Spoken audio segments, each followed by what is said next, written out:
Hello, Contrarians, watchers, patrons in particular, since you all get access to these QVRs. This is a dual QVR, so of course everybody gets to see it. Here we are, just taking care of the last couple of loose ends from the Patron Takeover. We have two more dual QVRs to get under our belt. One of those is today's movie, A Good Day to Die Hard. Yes, you thought that I was kidding when I said I owned it on Blu-ray. No, it's here. It's been in my collection since the first time we watched this movie together, all those years ago, for this very show. Not a video, we just did a regular episode on the main feed. Uh, but welcome to The Contrarians Revisit a movie they hated. That's something that I did not expect us to do, and I don't think you did either, Alex. No, I not. Should have just said before you hit record. I'm not particularly thrilled about this, but hey, man, someone spent money that they worked for to have the access to do this, so I gotta respect that. I keep thinking. So this would be your third time watching it, right? This will be the second time in full, right? Because I walked out of it in the theater. I keep thinking, and I'm going to go into this open-minded because, like I said, I haven't seen it since we did it for the show all those years ago. So maybe something has happened in me, something has changed, and now I'll appreciate whatever it's trying to do. But I keep thinking of that scene in Training Day when Denzel pulls a gun on Ethan Hawke, and Ethan Hawke disarms him and pulls a gun on Denzel and tells him, "That's the second time you pulled a gun on me. There won't be a third one." That's how I feel about A Good Day to Die Hard. This is the third time I'm watching this movie. There won't be a fourth one. Unless, I don't know what would have to happen. I think after this, we are officially entering it into like we're not revisiting this. Right. It just goes into the blacklist of movies. Yeah. There's just no point. I mean, why would you want us to read? Unless, like I said, we end up loving it. But how much do you remember of this movie? Enough. I remember he says several times throughout it that you messed up my vacation or my day off or something. And it's vacation. It's like, you're not on vacation. You were sent there for a mission. Like, and that just drove me insane to no end. Jai Courtney, I mean, we have more history with him now than we did back then. That is true. I've been a bit more forgiving of Garth MacArthur since this came out, as this was Jack Reacher, this, and then what was there was some other one. There was that elongated stretch of trying to make him an action star. Terminator Genesis? Was this before or after? Are you doing a bit? Why? That's Sam Worthington. No, Salvation is Worthington. Genesis is this I forgot. One. Yeah, he is in that. Yeah, that came. This was 2013. That was 2015. Okay, so it was still happening. And that wasn't even the last Terminator, was it? Nope, because after that, we had the one where Arnold comes back with Linda Hamilton. Oh yeah, and kills John Connor's AI John Connor there in the beginning. Yeah, I mean, we just saw him. I mean, you can understand why they get them confused, because Sam Worthington was the same thing. We tried to make him a thing, and to Jai Courtney's credit, though, he's had enough good sense and fun about himself to do things like Wet Hot American Summer in the time since then. Again, he's well off, so credit to him. But this was definitely an attempt to buy which studio releases. This was Fox, and just by Hollywood at large. Back when we still had movie stars and people tried to make people movie stars, this was definitely an attempt to make him something big. And of course, this movie came out on fucking Valentine's Day and in IMAX. I didn't know the IMAX part. We just saw Jai Courtney as Captain Boomerang in the Suicide Squad. We did. So we're on a Jai Courtney high. He's good. And now the other side of the equation, I think I mentioned, I brought it up when we were first assigned this, and that is that when we watched this, all those years ago, Bruce Willis was still, maybe he was not like at the top of the action movie mountain, but he was still considered a viable movie star. And then I don't know the chronology, but at some point it was just more like, oh, now Bruce Willis is just making shitty movies. And then fairly recently, we all found out that it's like, oh, it's because his health was in the toilet, and Yeah. so I don't know how that's going to affect me watching this movie again. Yeah, all I know is I'm not going to really take pot shots at him, like, in general, but, it's not going to make it a good movie or anything. It's not going to make it a good movie, but I wonder if it's going to just make me sadder, like I I mean, suppose. maybe. Like, it's Die Hard still at the end of the day, so it's a franchise that he was an irreplaceable part of. Was there another one that came after this? Mm-mm. This is it. Okay. This is where it ended. Because the Timothy Oliphant one This was before. 07, I think.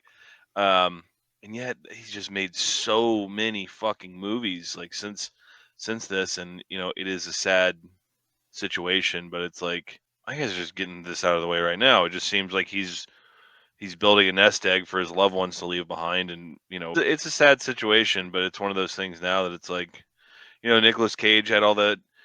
That wasn't health related, but that was all that Debt. money he owed and debt, yeah, and having to work through taking any project that came along. And with Bruce, it just seems like making a good nest egg, just not monetarily, but also of things to leave behind for his family and kids to watch. And so it's definitely a sad thing. And I don't honestly don't know when the last time he was seen publicly or anything. And Bruce Willis rules. The shortcomings of this movie are not his fault. Well, So that's where it gets tricky. My memory is that, I mean, not necessarily his fault, but he is, from he what I doesn't want remember. to be there. But he does. I think that's. I mean, he was the kind of like the protector of the franchise in the sense that he became the person that decided what happened. I don't know ultimately how much of what we see in this movie is directly coming from Willis saying, "Okay, no, we need to go abroad, and we need to be less humorous." That's what I remember. This is not a funny Die Hard. It's and it's isn't this like back to being R-rated, right? Like, I don't remember. my Blu-ray says it doesn't have a rating. Oh no, yeah, radar. So at least my copy is radar. Uh, but I think that he was still. I guess this is not part of that group of movies that towards the end of his career. This is not something that he This did movie's 10 years old. for the money. I think that this is something he did as a labor of love, like because he loves the franchise, he was proud of the franchise, and he wanted to make a good Die Hard movie. And somehow this happened. Obviously, there's no way of knowing for sure, but I feel like this is still Bruce Willis making a movie that he wanted to make. I don't think that the performance was the problem; that everything else was. But we're gonna find out. Maybe I'll change my tune. Maybe I'll tell you, no, Alex, you're right. He doesn't want to be there. I don't know what happened. And then the only other thing I remember is Ramona Flowers shows up at the beginning. Mm-hmm. She drops him off at the airport. It's like, here you go. She's at the end too, because they do like the fucking Breakfast Club ending where him, Jai Courtney, and Ramona Flowers are like. Cole Hauser's in it, and I'm gonna get all this shit out of the way now. Yeah, like I mentioned, it was released on Valentine's Day weekend of 2013, budget of 92 million, box office return of a little under 305 million. Directed by John Moore of Max Payne infamy. He also directed the Omen remake from 2006 that starred our boy Liev Schreiber. Behind Enemy Lines, worked with Gene Hackman in your first directorial effort. That's Owen impressive. Wilson. Isn't that Flight of the Phoenix and Max Payne, and then he's directed only one movie since then. It was called IT, and it starred Pierce Brosnan. I haven't seen it. I've seen Flight of the Phoenix. Written by Skip Woods, who had a hand in penning Swordfish, an uncredited writing cameo in Live Free or Die Hard. He wrote X-Men Origins Wolverine, along with David Benahoff. And he does have a writing credit for the 2010 A-Team, which is an incredible film. But Joe Carnahan and Brian Bloom also were on the screenplay, so I'm going to say that they did the lion's share of the work. I remember that. Yeah, I remember you being a little miffed that Skip Woods has the A team on his filmography. Well, undeserved. what could this be if Joe Conran had directed it? We'll Good. never know. Okay, well, let's stop stalling, Alex. This movie, at least for all its flaws, it's short. So That is the biggest positive. I thought for whatever reason in my head this movie was like 215, 220. It is. I have the Hulu page pulled up in front of me right here. 1 hour 31 minutes. So I think we can just check in at 45 minutes on the 45. money. Yeah. What do you think? By 45, have they been double crossed? I think that's something that happens, right? Like they're with somebody in the movie, and then at some point that person double crosses them. That doesn't that happen like 5 times. Yes, I think so. All right. I don't know what else to put as the marker of what could have happened in the movie. I don't remember. They're in Russia. There's some Stuff action happens. sequence that goes through like an abandoned like old museum or something that's like the visual I have in my head. Maybe that's like the set piece and the halfway point is the big shootout or whatever. But We'll see. Let's make the Russians the bad guys again. Yeah. All right. All right. So we'll see you again. Well, for us it's going to be 45 minutes. For you it'll be just like this. But here we go. A Good Day to Die Hard. Second time in Contrarians history. Third time for Alex. Third time for me. Just on our personal lives. Who would have thought it would come to this? But here we are. So it's come to this. Yeah. We'll be back. First time in Moscow? Yeah. First time.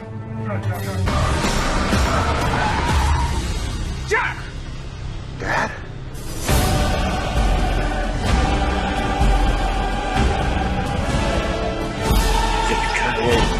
All right, we are back 45 minutes into A Good Day to Die Hard. Is it a good day to die hard, Alex? Is it a good day to watch A Good Day to Die Hard? Never a good day, but maybe it's because the runtime was shorter than I remembered, or it's the fact that we've done this before, but it's definitely like flying by, so that's a positive. Yes, I agree. There is something to be said for not having to worry about wanting to make this movie sound good, which was my experience last time we watched it. That's very true. You know, where I was like, oh, it's actually, you have to put in the work to like, how do I spin this in a positive way? And I mean, it's fun. And I mean, we mentioned it when we talked about this on the podcast. But you know, when we did it last time, it was with Chaz, friend of the show, patron of the show, and so that had like an extra layer of fun. We were all the three of us watching it together, joking, and this is just me sitting back. He was jet lagged like a motherfucker too. Like he had flown in from Australia that day and hadn't slept. Yeah, this is a very different experience. I feel like there's a lot less at stake because I just have to tell you how I feel about the movie instead of having to make it sound good, like it's a good movie, and it just feels like a generic action movie so far. Don't be nice. No. That's not a positive because it's a Die Hard movie. That's the problem. Like if this was not a Die Hard movie, if it was just like Bruce Willis starring in an action movie, you know, whatever, I'll be like, well. But the fact that that's the main problem. That it's a Die Hard movie, it doesn't feel like a Die Hard movie. It's not fun in that sense. Like, how do you feel? I don't remember. I think I'm famously, maybe infamously known for really liking the previous one, Live Free or Die Hard with Justin Long. It's fun. That's the thing. It's fun. This one, it's not fun. It's just kind of, it just plods along. Because there's like, I don't know, the Live Free or Die Hard. Michael Scott talks about it, about how shooting helicopters out of the sky and flying cars in that one. And that one, that's the whole point of that, is like it had enough fun to just kind of celebrate the idiocy of it all. Mm-hmm. And then it was very intentional with the comedy it wanted to insert into it by having Justin Long there for no other reason but to be comedic relief. And in this, it's like, okay, action, and then like some lines of dialogue are supposed to be funny. I remember calling this out when we did the episode 8 years ago or whatever. I groaned too when he punches that Russian guy. He's like, "You think I'm supposed to know what you're saying?" It's like, dude, you're in their country, man. Like, what? Yeah. You know what's sad is that that's probably as bad as it is. It's one of the most effective lines compared to like the other things that he says. Uh, I this is Bruce Willis in like very subdued mode for most Well, of he it. gets the serious profile, not profile, but just the headshot when he's like, "I'm your father," and Jai Courtney's like, "Yeah, what a joke that is," and it's just like single tear. There's a lot of whispering. We get the Bruce Willis whispering, especially in the beginning. So when he punches the Russian guy and says something, I'm like, oh wait, like this is really dumb. But at least he sounded like John McClane, as opposed to. It's funny. Before we started recording this, I had Die Hard 2 playing on TV just as background, Nice. and he's young and full of energy and all the stuff, and then this movie opens and he's old and just the energy has been drained from him, and that's not a bad starting point for a Die Hard movie as long as it still somehow managed to feel like a Die Hard movie, and that's not what happens here. It just feels generic, and it's just so fucking dumb.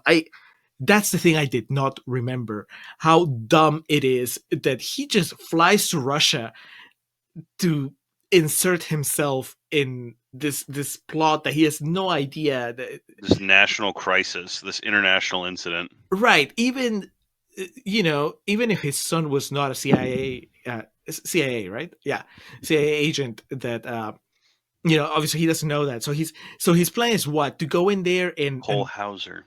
bust. Man, he gets it bad. Hang on. So his plan was what, to go in there and bust his kid out of a Russian prison. That was the original plan for Bruce Willis, or was he just gonna sit at the trial and watch his kid be convicted? Just like, fingers crossed, he's got a good lawyer.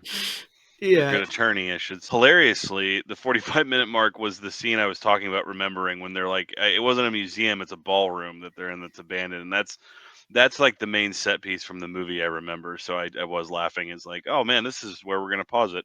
Bad guy comes out with his carrot, and you're like, hey. Oh, yeah. And he's like, hey, Americans. It's also what I was thinking about, because if I remember correctly, the daughter double crossed him, right? Yeah. That's what Bruce Willis is getting at when he's. Are we up to 2 double crosses at this point? 3? Yes. But that was the main thing I was thinking of. Cole Hauser, man, he gets Leo. Benny. He gets departed. Yeah, I mean, let's live by the sword, die by the sword. He will not be making the football team next season. Everyone's so inconsequential and so dispensable. That's just like,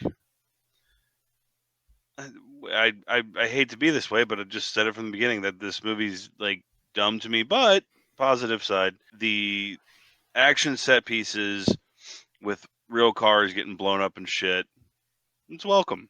That's something I constantly lament about the state of things now, with all the fucking CG and not things actually happening. And that's where that $90 million budget went, was just like cars, getting equipped with explosives and shit and just flying off freeways and shutting down highways, I guess, to shoot some of this shit on. But hey, man, that's fun. I'll always pop for that stuff.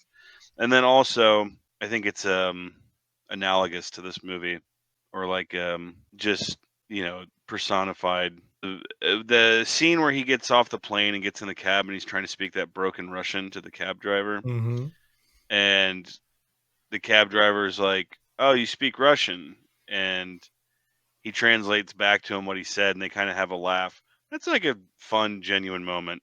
But then that scene continues to go on for like 2 minutes, and I think that's this whole movie of, there's maybe a germ of an idea of something that's fun here, but for a 90-minute movie, they did not have faith in their audience to be able to keep up with it, because the whole movie is just like, the first thing that happens is the guy who's the Russians in prison comes in. It's like, we're going to double cross him. And then there's another double cross. And then it's literally like Threat Level Midnight, or the Office, where they play the murder game. And they all, like Dwight and Michael and Andy and Pam, all end up like being double agents and shit. It's just, this is the type of movie that exists to be parodied.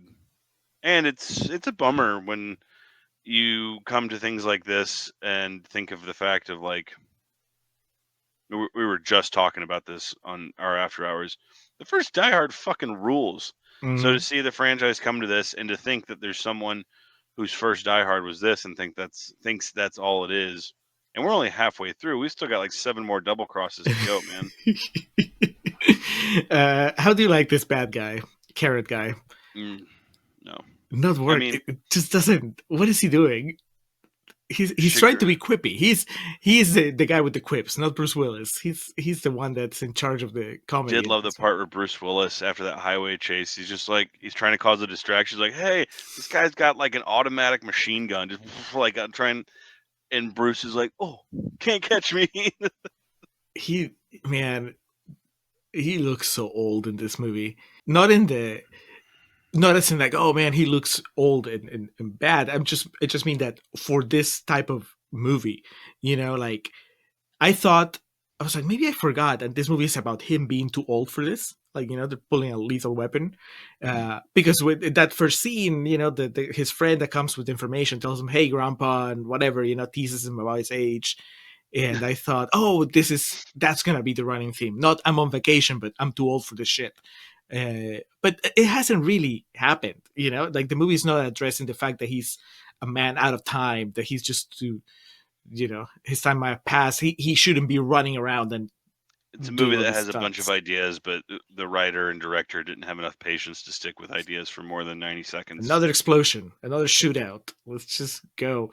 I feel very strongly that I remember talking about this when we recorded our original episode on this movie. I don't know why, but just huge pop when he's at that shooting range and there's that picture of Obama in the background. It's just, which I've never been to a shooting range. I don't plan to go on one. I don't know if it's like the fucking border offices where they have the president, whoever's in office, framed on the wall. But that picture, just that really classic shot of Barry in front of the American flag. I was just like, why not? When they do the next one, it's gonna be Trump back there, just to set you in the late 2016, 2017. Ramona Flowers shows up as we remembered. I guess a bright spot. She was, yeah. That was the part that felt a little bit like Die Hard to me, right? Like they seem relaxed. They had good chemistry. She teases him. That was probably a trailer moment when she's like, "Dad, try not to make a mess out of it." And he's like, "Okay." And then da, da, da, da, da, da. There's like explosions and all that stuff. Try not to make an even bigger mess of things. Yippee-ki-yay.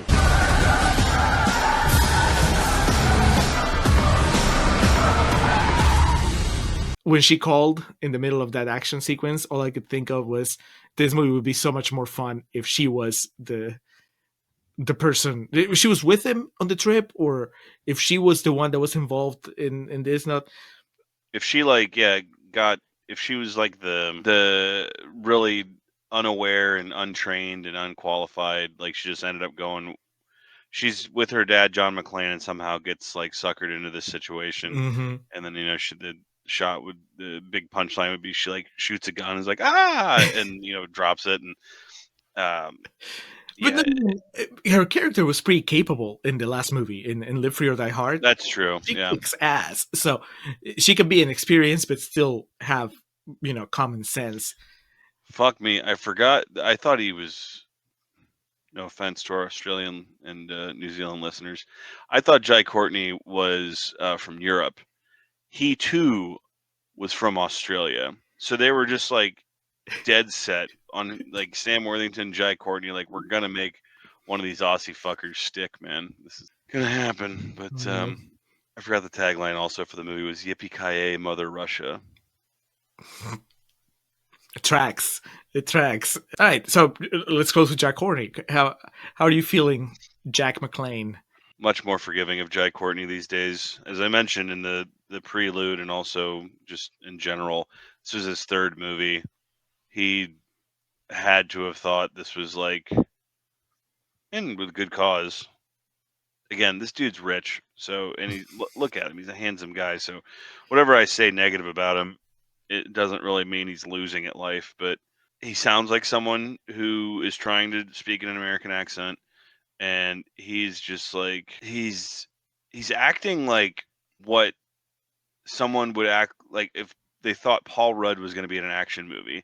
Like those really like expressive head tilts and whips and like and it's just so over the top, and no one well, this is a movie that no one talks like a human and no one acts like a human, so I guess Right. it fits there. But he thought this was his moment, and he goes for it harder than Sam Worthington did in his shit.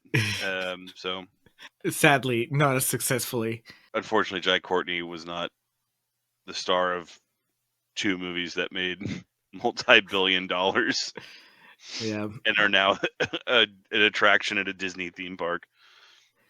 I find that whereas in Live Free or Die Hard, I was rooting for Bruce Willis and Ramona Flowers to make it work, to get over their issues. I don't care here. I'm just irritated with both of them. I'm like, just talk. Figure out, stop being guys and just really just talk it out. That I understand that there's a level of secrecy that comes with being a secret agent, obviously. But at this point, given the situation, I wish they just cut the shit and just work together. They're both capable people, supposedly. I in wish the this world movie of would cut the shit too. Yeah, well, it will. Or at some point, they just said, cut, shit, let's just can it. Too late. All right. I think that it's time to see what else happens. We have 7 double crosses, as Alex says, ahead of us. They go to Chernobyl, right? That's what happens next? Or that's what happens at some point? This is the set piece I remember, so from here on out, we'll see. I think that they go to Chernobyl. They go somewhere radioactive. And the guy they're protecting is going to end up being the main bad guy. That's the ultimate double cross. That's right. And God, I don't remember anything else. I think that there's a big jump in slow motion towards a helicopter. I think that's like the big money shot, right? I know that the movie is about the relationship between John McClane and Jack McClane, and I guess by the end, it's about them learning to respect each other's skills, right? Jack learns to respect John's like old school approach to law enforcement, and John realizes that his son is not a fuck up after all. But based on what we've seen so far in the movie, I don't see the path to get there. They're both being kind of, I wouldn't say incompetent, but they're not being great at their jobs. So I guess we'll see. We'll see what else happens. Chernobyl, here we go. So we'll see you in a little bit. Nobody's gonna die tonight. If you gotta need a hug, we're not a hugging family. 1 week later. And we are back mere seconds later for you. Almost a week later for us. I would like to blame the movie. I think it was also maybe not the best idea on our part to start watching A Good Day to Die Hard maybe at 1 a.m. or however late it was. But this time's on me. Last time when we accidentally had to split Bullet Train for longer than usual, that was me. Alex called out. He cried uncle. He said, "I can't do it, man." And this time I didn't even cry. I just fell asleep. I was like, I remember laughing at the fact that I was like, I was right. It was Chernobyl. Like, the big plot reveal in the second half of the movie is that the bad guys were behind Chernobyl, which is an insane turn of events that doesn't really get acknowledged. And Jai Courtney like pieces it all together really quick. Yes, they get there. He's like, "Oh yeah, this is what happened." Yeah. Anyway, I would just went like Chernobyl, huh? And then I fell asleep. And then I woke up to text from Alex bitching about Bruce Willis still saying that he was on vacation. I was like, oh my God. And by then it was too late. So, and then it was just the weekend. And then we're reconnecting now. And I think, honestly, Alex, at least on my side, it's for the movie's benefit. I'm not angry anymore. I was getting really worked up that day when we're not just that. I felt like I was flailing. I was like, I have nothing to say about this movie because this movie is nothing. And It's a great. It pays off like the rib on me having to do this again. That like I had to just like ruminate on this shit for days before I could just finally like put it to rest forever. Even after logging my Letterboxd review of a 0.5 star, I still knew that I had to like talk about it days after the fact. And Jesus, man. Look, I want to reiterate something that I said in the previous segment, and that is that if this was not a Die Hard movie, if you took away the names and the name of the title, if it was just like a random action movie that you found while you were browsing TNT or Netflix or whatever, you wouldn't care. Like, No. you would watch it, you'd be like, that was silly, and then that it wouldn't get you worked up. On that sense, it's just a run-of-the-mill action movie that nobody would think twice about. Now the problem is, there's Bruce Willis playing John McClane, and it claims to be a Die Hard movie. Mhm. And I was thinking about I was like, okay, so on a primal level, I know that it's not Die Hard. You know it's not Die Hard. I think anybody that watches it knows it's not Die Hard. But it's like, why, right? And it's like, it's not just that it's not funny, because it's not funny. It's also not good. Right, it's not good, but even so it could be a bad Die Hard movie, right? And it's not the single location thing, because at first you would say, oh, it's Die Hard on whatever, right? Like Die Hard on a train, Die Hard. But the third movie is all over New York. Is that where he is running around That's with Samuel Jackson? Yeah. Yeah, it's all over the city. So first movie is the Nakatomi Plaza. Second movie is the airport. Third movie is a city. Fourth movie, they're traveling all over the U.S. I think with Justin Long, and then this one they go to Russia. So I mean, at this point, Bruce Willis being constrained by space, that's not a thing that makes it a Die Hard movie. So what makes a Die Hard movie? And I think that it's the fact, two things when I think of Die Hard. I think John McClane being an everyman, and you can argue that he becomes a superhero as the movies progress. But even as a superhero, I think he's an everyman. He's somebody that's relatable. You're like, if I had superpowers, I would be like Bruce Willis, like John McClane in Die Hard. And that's not the case in this movie. In this movie, he's just an old, grumpy guy that can barely connect with his son, and there's nothing relatable about him. Is it just that we are still too young to relate to that version of John McClane? I would like to think not.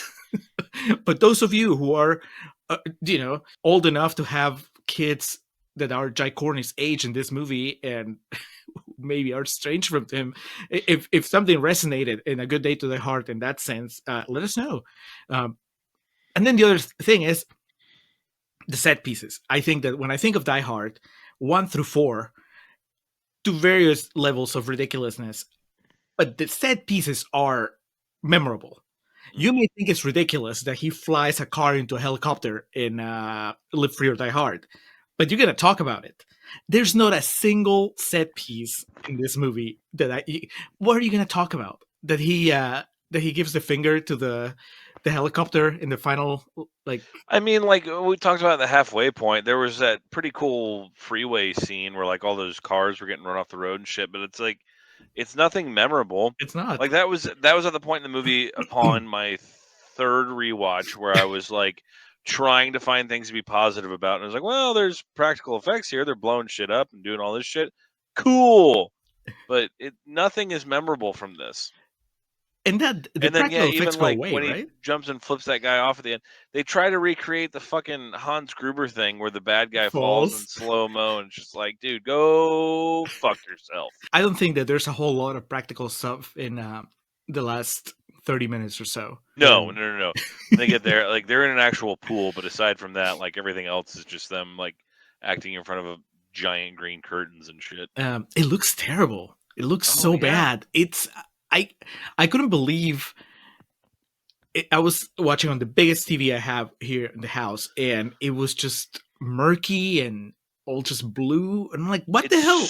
It's so dark that like there's points where you just don't really know what's going on, and that's obviously we've talked about in some of our full-length episodes, the difficulties of using CG in settings that are supposed to be like daylight, and this clearly is just like, well, if we just make it dark as fuck, we can do whatever we want.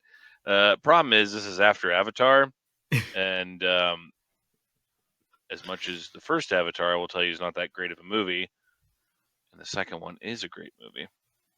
Still, the first one, James Cameron showed if you have the desire, you can make CG and proposed daylight look good. And yeah, it's just it's all so fucking bad, man. And then Ramona Flowers shows up at the end. And you're like, why weren't you here the whole time? Yep, I was thinking about that too. So the whole thing in this movie is that he reconnects with his son in a way, kind of like how he reconnected with his daughter in the previous movie. Mhm. And it's funny because I was thinking in the previous movie he spends very little time with her.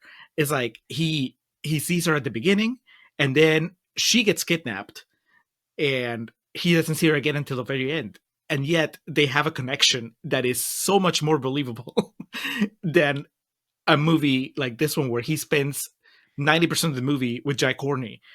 And Yeah. then by the end, they're trying to tell me that they have a bond, that they've somehow buried the hatchet. And I mean, I understand extreme situations would lead to that. But when he says, I had fun today, I had fun hanging out with you. I'm like, Yeah. what? What? I didn't have fun watching you hang out with it. Why would you have fun being part of it? I mean, there's nothing Oh, exciting. dude, and the end when they're trying to escape and they fall into that pool and John, Dad. Oh, dude, like, That would work in a better movie if you build up to that moment. maybe, yeah, like it's the movie also has to feel like it earned that moment as opposed to just being. Yeah, that's the thing. I don't see a moment where they earn each other's respect. Like I don't think that. And I could see it, like especially in the second half, they have a couple heart to hearts, right? Like there's a moment where after they've been double crossed and triple crossed, and Jai Courtney is just lying on the ground with like a big piece of metal sticking out of his stomach. Yeah, and he's like, I don't know what to do, Dad. I don't have a plan. And then Bruce Willis gives him the hard talk, like it's like, oh well, I guess cry it out, big baby. Let's go buy you a lollipop and let's go back home. It's I guess it's supposed to be a moment where he's inspiring his son, but I just don't feel it. It just feels so artificial, which is crazy again because when you think about it, in the previous movie, the fourth one, I totally believed that he cared about his daughter, and they barely shared any screen time together. Just seeing the lengths that he would go for her. And here, I don't know if it's just this miscalculation that John McClane is not allowed to be vulnerable in front of his son because they're both very alpha males, and so God forbid that they actually open up, and so they have this very lame connection moment right there. And then there's another moment when he says, I had fun with you, I love you, son. Yeah. Fuck off. I don't buy it. Yeah. I'll tell you something I liked, which I can't believe I'd forgotten, or maybe I do believe it because this movie's just, it sucks. But the really weird bad guy tap dancing out of nowhere, and from that moment on, they call him the dancer.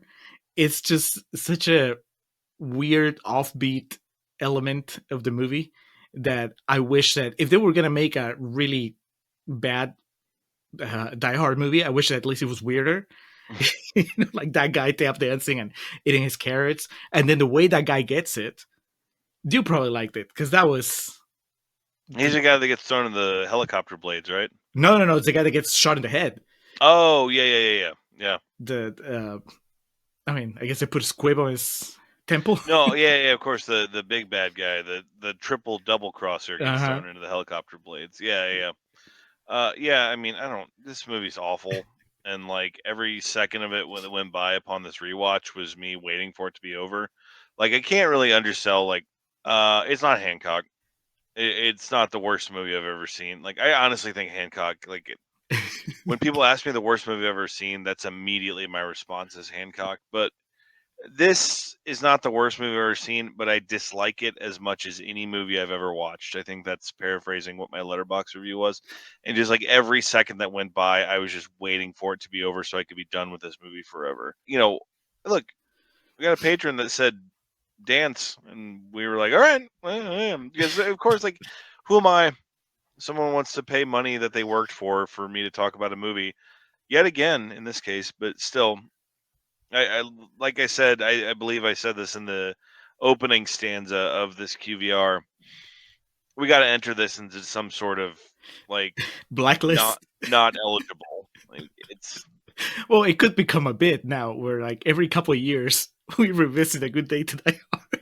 you can. I don't want to watch this movie ever again. Of course, someone with fat pockets comes along and pays us like $100 to do fucking a commentary track or something. But like, this is like, I hate this, and I always go on and on in our podcast about the word hate of like, I think people listen to us think I probably hate like superhero movies and shit. That's not true. It's just I have issues with them. Hate has a very specific connotation. I fucking hate this movie, dude. Like it makes me mad that people got paid a lot of money to do this. And I don't mean that from the aspect of Jai Courtney or Bruce Willis. Who is it? Skip Woods, John Moore, 20th Century Fox. Like, the complete apathy that they have for the movie-going public to release something like this. And, Bruce Willis, what the fuck is he going to do?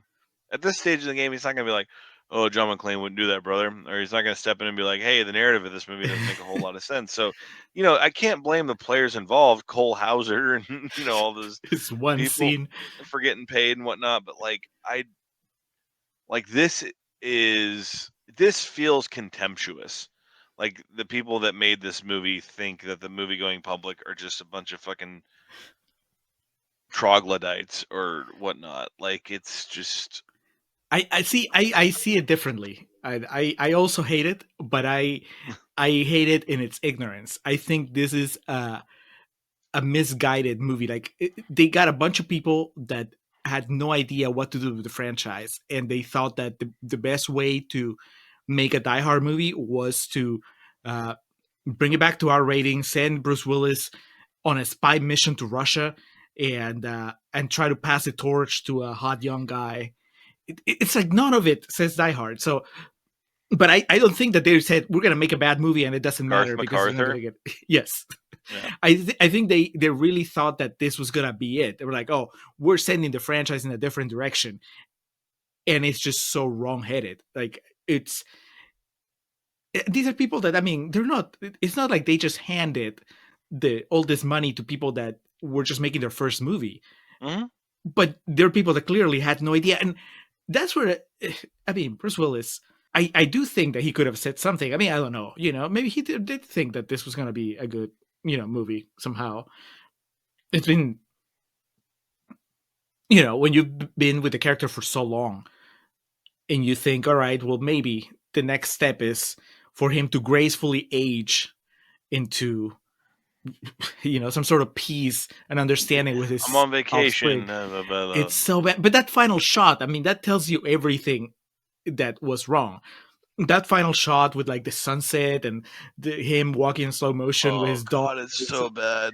It's not Die Hard. No, but somebody thought that was, that encapsulates either the end of the journey or the beginning of the next chapter. It's complete bullshit. So yeah, I also hate it, Alex. I just think that it's ignorant. I don't think that it's contemptuous. I think it's ignorant.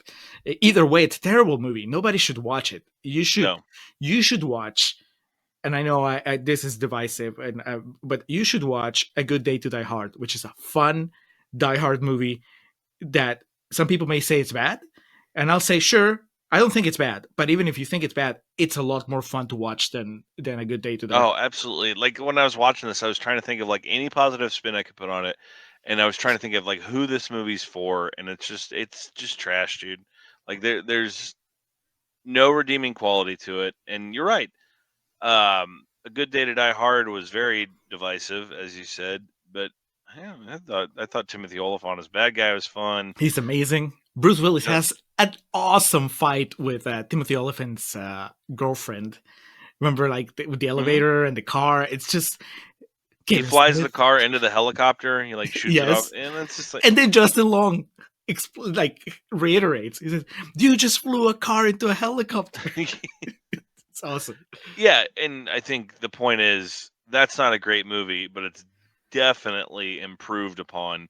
And when I watched this for the first time, I was like, man, that movie seems awesome now. I miss Justin Long. And the whole point of this is that, Halloween or any of the great all-time franchises, you're never gonna top the original, man, but you can at least make an effort.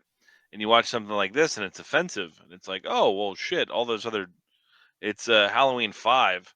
It makes you be like, whoa, all right, Halloween 2 is pretty good.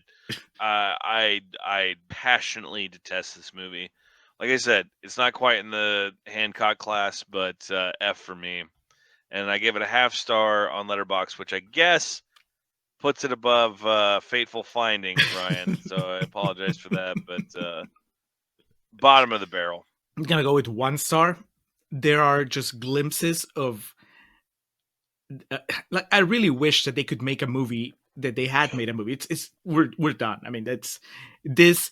The saddest thing is that this is the last Bruce Willis movie of Die Hard, and this is the end of that story. There's no point, you couldn't recast him, and I'm sure eventually they'll relaunch the franchise. They'll relaunch there'll be a new Die Hard, a new John McClane, but this is it. And Timothy Chalamet will play him. Fuck. At this point, this is it, and I wish that they had done a better job of giving the character a closure, some sort of closure. I mean, manufactured conflict as it is, because we never knew that he had such a bad relationship with his son until this movie. So this movie created a problem and then failed to fix the problem.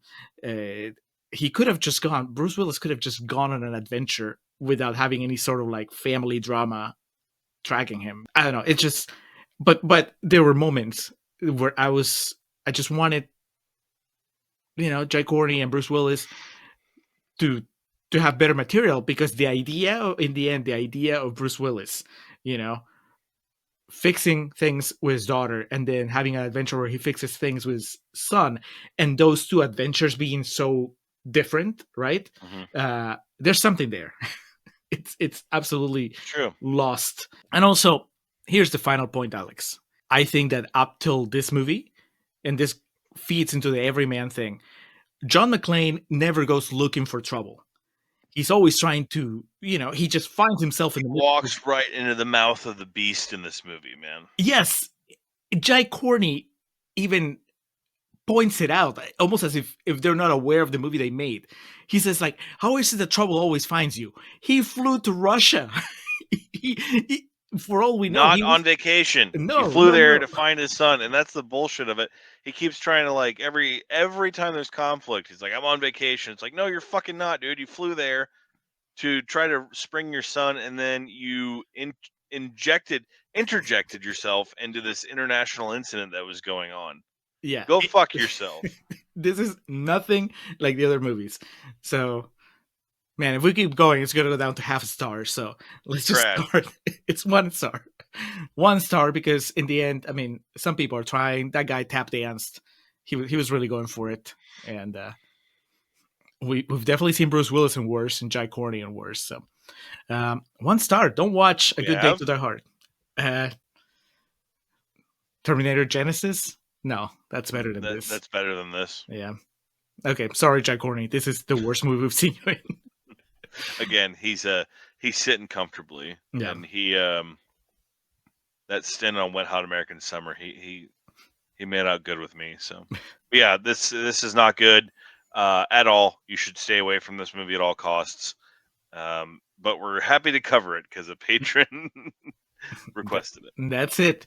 Now we know what happens when we watch A Good Day to Die Hard too many times. For the last time. Yes. So we have 1 dual QVR left on this batch. This is basically just taking care of the leftovers of the patron invasion.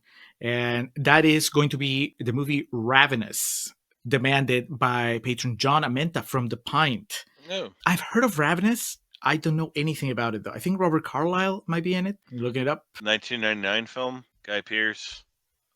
Robert Carlyle, All David right. Arquette, Hey, Jeffrey Jones. Ooh. returning to the Contrarians. Not a lie. All right. Well, Ravenous. Hilariously, people also search for the Google results are Bone Tomahawk and the Green Inferno. So we'll see what the correlation between them is. Okay. Exciting. I am glad we're closing with that, whatever that may be, instead of closing with A Good Day to Die Hard. Yes. So, and then after that, we'll go back to single QVRs for a little bit. But thank you for watching. Bless your heart if you sat through A Good Day to Die Hard and played the game with us. I know some of you patrons like to watch along as we do this, and this one can't have been pretty, but good. We appreciate your support. Thank you for checking this out. Thank you for listening to the podcast, because I'm sure you're doing that. And we'll talk to you again soon.